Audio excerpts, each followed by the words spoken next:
Hi everyone, welcome back to my channel. I'm Haley. Today we are going through all of the products that I use to create my wedding makeup look. I will pop in a picture of the best close-up I have. We still don't have our pictures back. We won't have them back until January, but I do have some phone photos, so I will pop one of those up where you can actually see my makeup pretty well. I thought about recreating the whole makeup look, but honestly, the techniques I used are not different from that practice video I did. It's more so that a lot of the products that I use ended up being different. So I figured I would just kind of show them to you and list them. And I even have a couple dupes to share with you guys of things to make it a little bit more affordable. I am so glad that I ended up doing my own makeup for my wedding. I think that if you do your own makeup often, like full glam, and you're really into makeup, that I would think you would opt to do your own, because we know how to do makeup. I'm not saying I'm like a professional makeup artist, but I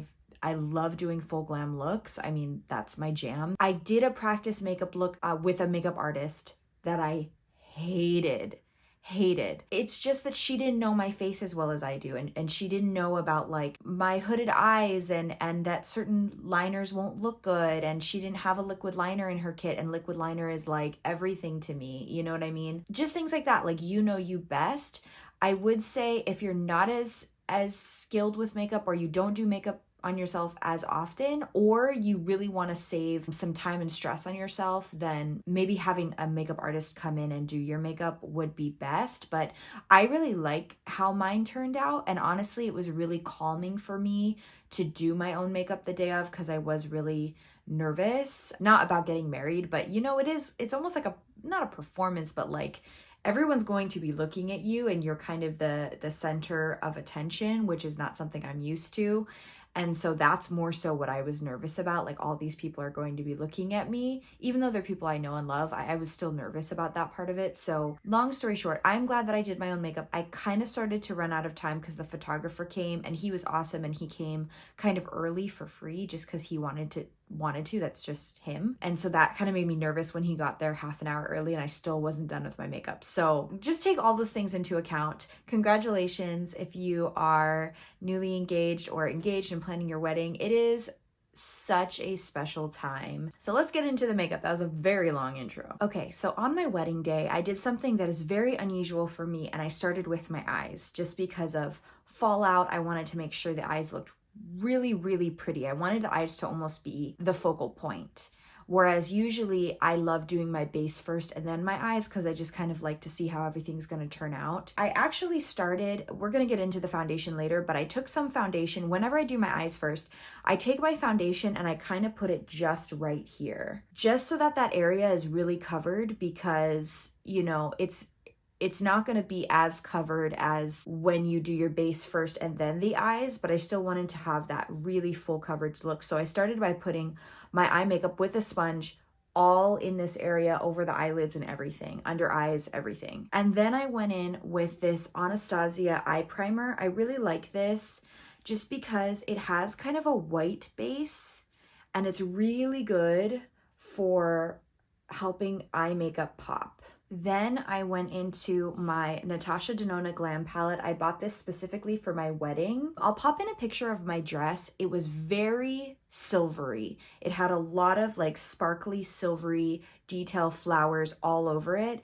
I had done some test makeup with a warm toned look, and it did not look good just because the dress was so silvery. So I decided to go with a cooler toned look, and it worked out really well. You can tell how many times I practiced with this. I basically used these like crease and transition shades to begin with, and then my all over the lid shade was actually this inner corner shade, because that was more so the color of the dress detail. And then I kind of smoked it out with this center eyelid shade, and then eventually with this outer lid shade, this dark one. So it looked really pretty. I think you can really see it in that picture that I am gonna show you. Having this as the shade all over the lid was really pretty. So then I knew that I wanted glitter. I was like, this is a full glam look. For me, it is not a full glam look without glitter. And the most beautiful, sparkly, silvery glitter that I own is in this Pat McGrath, sorry, it looks so dirty, but this Pat McGrath Divine Rose palette, and it is this shade here. It is seriously the most beautiful glitter that I own. What I like about it is that it packs a punch, but it's not like chunky glitter. To me, this is more, it looks more effortless, ethereal, as opposed to something like, if you have the Tati Beauty palette, those glitters are really chunky and you can really see them on your lids. And I think there's a time and place for that, but my wedding was not the time and place for that. Swatch this for you too. It's just beautiful, like almost wet looking, you know what I mean? That's what I wanted. And it looked gorgeous. I mean, the eye look, it looked really pretty. Then at this point, I moved on to the base and I used a lot of primers. I also used a lot of concealers, but I used my normal e.l.f. matte putty primer just in the T-zone here. And then I used my Smashbox primerizer because I knew I would be going for more matte skin. So I wanted my base to be really hydrated, and I used it on all the outer perimeters of the face. And then I went in with a third primer to add a little bit of glow in targeted areas. And I went in with the Charlotte Tilbury Hollywood Flawless Filter. I think most of us know about this product. It's really pretty. It just adds something special. I think if you've tried it, you know what I mean, but it really adds something special. It's the one right here. It just adds a really pretty glow without being sparkly, and that's what I like about it. However, I've been trying out a more affordable option. I still haven't gotten my hands on the e.l.f. Halo Glow, but I have been trying out this Maybelline 4-in-1 Glow Makeup Perfector, and I think that this is a pretty good dupe, and when it first came out, people were calling it a dupe. I would say the difference with this one is that does not have as much coverage. So I know I have a lot of swatches on my hand. So this is the Glow Makeup, and then this one is the Charlotte Tilbury. The Charlotte Tilbury just has more, like I would say, coverage, but it definitely gives a really beautiful glow that I think looks similar. So if you're looking for something more affordable to use, I think that would be a good option. Let me wipe this stuff off my hand. Speaking of which, I would have makeup remover wipes on your wedding day. Even if they're not something that you use normally, I know they're really bad for the environment. In a pinch, they can be really quick and easy. So I do highly recommend using makeup remover wipes on your day, unless you have a foolproof system that you already use for makeup removal and like fixing mistakes and things like that. I use the Neutrogena makeup remover wipes. I actually just ran out, so I will pop in a picture of those too, but really any of them I think would work for something like that. You know what I mean? They're by no means something that I use to take off my makeup every day. Not even close. I've been using the e.l.f. Makeup Remover Balm. So, all right, the foundation that I used is Discontinued, but I wanted it to be the one I used on my wedding day because it is my favorite foundation of all time. It is the Dior Airflash. I think on Sephora's website, you can still find a few shades. I think in store, you can still find a few shades because I think they're just selling them until they run out. But this has been discontinued. And I read that it's because they are trying to go more clean, Dior is, which is great. If they could find a way to bring this back, that would be really great. I have not tried it out, but I wanted to tell you, in case you want to try it out, that Sephora has a aerosol can foundation that is supposed to be a dupe for this. You could try that out and see if it works. I think they still sell it. I'm not totally sure. It's hard for me to get products like this, even perfumes, into Hawaii because they won't put it on an airplane for understandable reasons because it's hazmat. So I buy them straight from Dior because they were willing to send it hazmat. On Dior's website, I know you can't get this anymore. If you're curious, the shade I was using was 1N. It looked really pretty the day of. What I love about this foundation is that it has very much a natural finish that you can really play around with. You can make it more glowy if you want. You could make it really matte if you want, but it has beautiful coverage, really beautiful coverage. Like I said, hopefully they bring it back. I don't know. Okay, and when I do full glam looks, I like to do a concealer highlight, a liquid highlight. And the one that I used was this L'Oreal Infallible Full Wear in the shade 330 Ivory. This is very light, so it did a really good job of highlighting. It's also very full coverage. I don't really like it for my under eyes, but for the purposes of a cream or liquid highlight in the outer perimeters, it worked really well. And I had been testing this for a while before I used it on my wedding day. Okay, and then there's spot concealing. I had a really bad breakout on my forehead. You might even be able to see it about 2 weeks before the wedding. Thankfully, about a week before the wedding, it really started to go away, but the scar was definitely there. So I had things I needed to conceal. And of course, the one thing I forgot to pack in my makeup bag because I got ready at the church was a spot concealer. The one I plan to use, I can show you, was this YSL Power Fabric Concealer. This is really full coverage. It works really well for those purposes, and this is the one I plan to use. And just crazy enough, it is the one I totally forgot to pack. Every other makeup item I remembered, this is the one I forgot. However, as a backup foundation, I had brought the Estee Lauder Double Wear just in case I wanted to bring 2 foundations. Again, this is really dirty, sorry, reality people. I ended up using this to spot conceal, and it actually worked really well. So it worked out, but I still regret that I forgot. But this did work out really well because this is very full coverage. So I just put it on those certain areas that needed it, and it worked out. For concealing under my eyes, full coverage heavy concealers do not look good on me. So I went with the Maybelline Instant Age Rewind Eraser. I think everybody knows about this. It's really a cult classic. This one, it looked really pretty. I just love how it looks so soft. It's very creamy. It blends in really well. And the under eye powder that I used to set that, which is so blurring, so lightweight, so beautiful. I like it more than anything else I've tried for under the eyes. It's the No. 7 Lift and Illuminate powder in the shade Light. It's really beautiful, and I use this every day, and I would say this probably lasts me over a year if all I'm using it for is the under eyes. It does look pretty as an all-over setting powder too. I just prefer it over under the eyes. I prefer something a tiny bit more matte and heavy for the rest of the face. I know heavy sounds bad, but you know, it works for me. Okay, ironically for brows, I don't have the product that I used. I don't have the shade I used, let's put it that way. But I use the CoverGirl Easy Breezy Brow Microfine Brow Pencil. I have 2 here. I've been using More Blonde and then kind of defining with this, oh, not More Blonde, More Blonde. Where did I get that from? I think it's lipstick shade. Soft Blonde. And then I've been using Soft Brown to kind of define. But on the day of my wedding, I used the shade Honey Brown, and that worked out really well too, especially because my hair was very blonde. Like even when it was up, you could see how blonde it was. I had just gotten the blonde like 2 weeks before. I'm sure you could tell in the pictures. I thought it looked pretty, but that shade of brow pencil worked really well for that day. And for liquid liner, I had definitely a wing. I wouldn't say it was as dramatic as the one I have today, but I did have a wing that day, and I used, to start off with, I always use 2 liners, and I start with the NYX Epic Ink, and I'm having a really bad dermatitis flare up, please just ignore that. Then I went in with a cream contour. Sorry, this is so dirty too. The Patrick Toffer Face Cream Bronzer in She's Statuesque.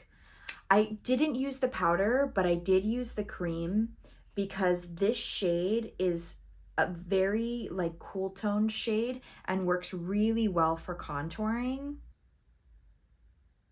And it did look really pretty. Then I went in with my handy dandy setting powder, my favorite one, the Laura Mercier Translucent Loose Setting Powder. This can really lock everything in, mattify, create a great base for then your powder products, which is what I went into next. On the day, I used the L'Oreal Infallible 24-Hour Fresh Wear Bronzer.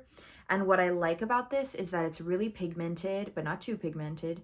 And it also provides a lot of coverage. And I've said this before, I have my most acne scarring here. So it works out that then that also provided extra coverage. This is the shade Pale.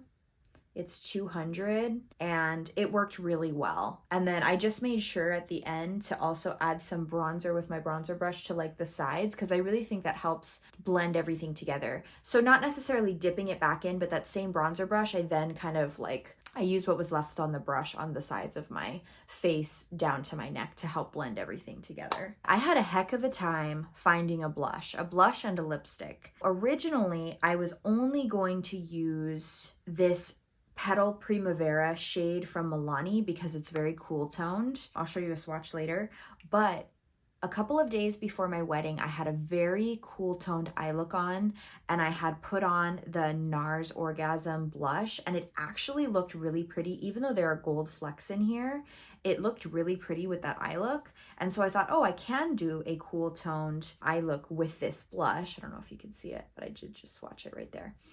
So I put this on, and then to cool it down a little bit, I then went in with the Milani Petal Primavera just to add a little bit of coolness, and it looked really pretty. I was happy that I did that. For my highlight, I've talked about this before.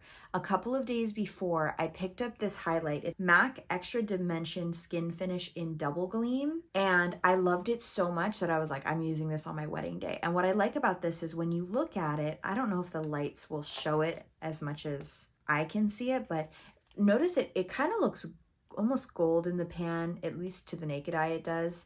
But when you swatch it, it's actually got silvery and gold reflex in it. Like, I don't know how to explain it. It's like the perfect highlight shade for my skin tone. And so I thought it would really bring together the gold flecks in the Orgasm, but also the cool tone of the eye look. And it did. It looked really pretty on. I really love this highlight. Then I put on setting spray, and the setting spray that I used is the Urban Decay All Nighter. It helps lock everything in. Then I went in to set the brows with the Benefit 24-Hour Brow Setter, just to make sure everything stayed in place. Then I went in with my second layer of eyeliner, which I always do after setting spray, because sometimes the setting spray can kind of take away from the boldness of the eyeliner. And I went in with this Milani Stay Put liquid liner. I believe this can last for up to 17 hours and it's waterproof. So I do really like this one. It kind of helps mattify the Epic ink a little bit too. For lashes, I don't have these right now because I used all of them, but I used the Kiss lashes in Pompadour. They're really pretty. I actually had planned to use different lashes that were a little bit more dramatic, but when I went to cut them, because I was so nervous, I cut from the wrong side. So thank goodness Haley was smart enough to bring a backup pair of lashes. And I knew that I already liked the Kiss Pompadour lashes. And you know what? I'm glad I had those and went with those anyway, because they looked really pretty. They looked very natural, not overly dramatic, did just the right amount for me. You could still see the eyeshadow. I'm glad I went with those. And then I think that the glue that I used, I'm still looking for like the perfect lash glue. My lashes did end up popping off and I had to put more lash glue on. Hopefully it didn't show up in the pictures that way, but it was the Kiss with Aloe, which is pretty much the best glue I've found, but I still feel like something better is out there. I think it's the shape of my eyes. I've used a lot of different lash glues and I've never found one that like the lashes will stay on all day. They always end up popping off in the inner corner, and I think it's because of the shape of my eyes. Even when I cut them down, it still does it. So I haven't found like that perfect lash glue, but that's the best one I think I found. Then for lipstick and lip liner, I ended up going with the Charlotte Tilbury Pillow Talk. I can't find the liner. I feel like it's in a purse somewhere, but I can pop in a picture of it. It's basically the same shade as the lipstick. You know, it's really pretty. It's not too cool toned, but it does lean a little bit more on the cool toned mauve-y side. You know, it's a cult favorite for a reason. I was looking for, honestly, a lipstick that I hadn't tried before because I wanted something really special. That every time I use it, I was like, this is the one I used on my wedding day, but I just couldn't find one, drugstore or high-end. And I finally went back into my own collection. I have a lot of lipstick. I'm it's a big part of my life here on YouTube. It's a big part of my life in general. I love lipstick. So I finally just went back into my own collection and I said, you know what? Pillow Talk is a favorite for a reason. It's matte, so it's not gonna be sliding all over the place. It's a really good shade and it's gonna look pretty in pictures. So that's the one I finally went with. And I'm happy that I went with it. I did not use a gloss. I'm not really a huge gloss person in general. And I knew like I'd be kissing on my husband and stuff like that. So like I didn't want a lip product that was gonna be getting everywhere. Oh my gosh, I almost forgot to mention mascara. The mascara that I used was the Monsieur Big from Lancome. I don't really recommend. I knew I wanted to use a waterproof mascara. This one, I mean, it was waterproof. When I cried, it didn't get everywhere, but regular mascara for me, whether it's waterproof or not, what I mean is like a non-tubing mascara always smudges on me, and it was smudging on my lower. I had to keep like going in with powder and concealer, and I knew I would have to do that throughout the night. The only mascaras that don't do that for me are tubing mascaras, but the problem with tubing mascaras is that when you cry, they come off. And I definitely was crying, so I was like, okay, well, I have to choose the lesser of the two evils. I can't have like tubes of mascara falling all over my face while I'm crying. So I did go with this. In terms of the waterproof, it worked, but because it is still a regular non-tubing mascara, it did smudge on me. So I think you just have to know yourself really well and go with a mascara that is going to work best for you. So yes, I did want to say that too. So that was the mascara that I used. You also could go with no mascara, but I did feel like I needed it at least on the lower lashes, and yeah, it just not the best. All right, that is all of the makeup I used for my wedding day. That's going to be a lot to link below, but you know, it'll be good if you would like to buy from the links. It does help support my channel. They are affiliate links, just so you know, and they will all be linked down below, including the products I didn't have here, the lip liner, the lashes, and all that. I hope this helped you. Like I said, congratulations if you're getting married and prepping to do your own makeup. You absolutely can. I promise you. I am nowhere near a makeup artist, but I did it and I thought it looked really pretty. I hope that this helps give you confidence that with the right products, you can definitely do your own wedding day makeup. If you enjoyed this video, I hope that you'll subscribe. And if you're already subscribed, I hope you'll hit the notification bell so you get notified when I upload new videos. And I hope that you have a wonderful rest of your day. Love you guys. Bye.